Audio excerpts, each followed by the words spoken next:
Kingdom Brewing came out of our marriage and coming together to where I'm more the prophet preacher, where Susan's more the teacher. And so those complement each other, and it brought in that gifting and calling where she can explain things that I just know. And where she knows, she would dig out and get the research and do all that. Like she was talking about the inner healing. Inner healing is a big part of people to getting rid of their trauma. So that's where we began.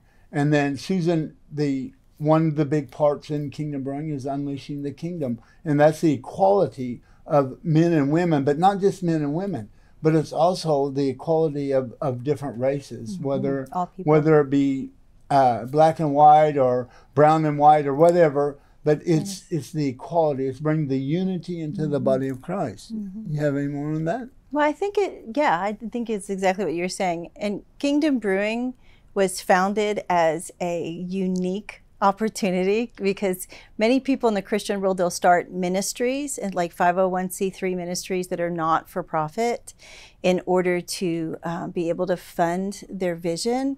And we decided to do things a little differently, and that we on purpose created a for-profit organization where we truly serve, we truly give out. Like we're not about just making money for the point of making money, but we understand in the kingdom, we have the ability to create wealth. And the more wealth we create, the more we're able to help people.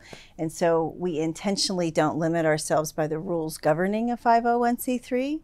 We actually we can say our own, give it away. right, and we can have our own opinions. Yes. Yeah, to where a lot of times you can't have your own opinion. And so we have our own opinion, which is our opinion.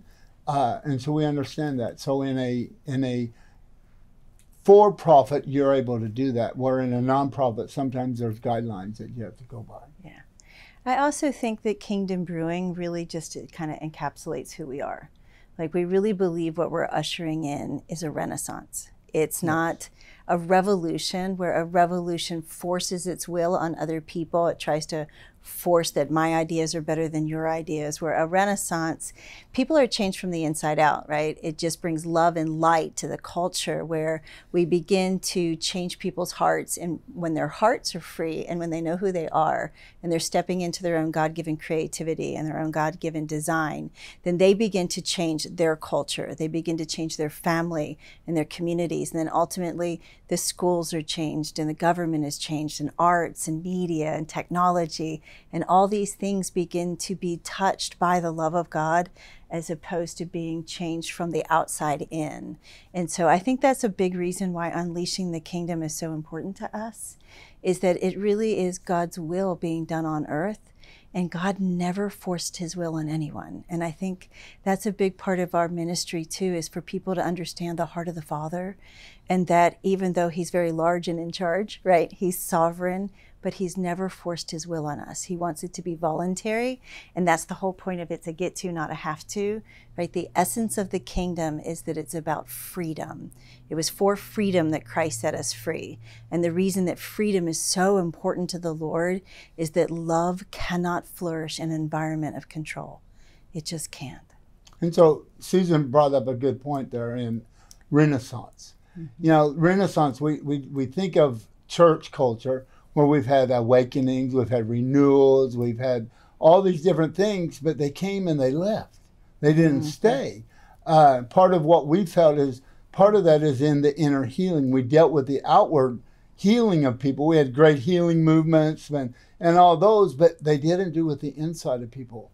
In Renaissance, when you look at the Dark Ages, when what we call the Renaissance age came, everything changed. Paintings changed. The music changed. Everything, all of culture changed. And that's what we need. You know, I call Daddy God to me. He is our daddy. He is our father. He is more than just a father, but he's a daddy to me. And he wants to come and bring change, permanent change, not just a temporary. So that's why we have one of the blogs, we tag it as Renaissance people, because we are here to change and to bring heaven to earth. We're to mirror, as I said earlier, we're to mirror one another.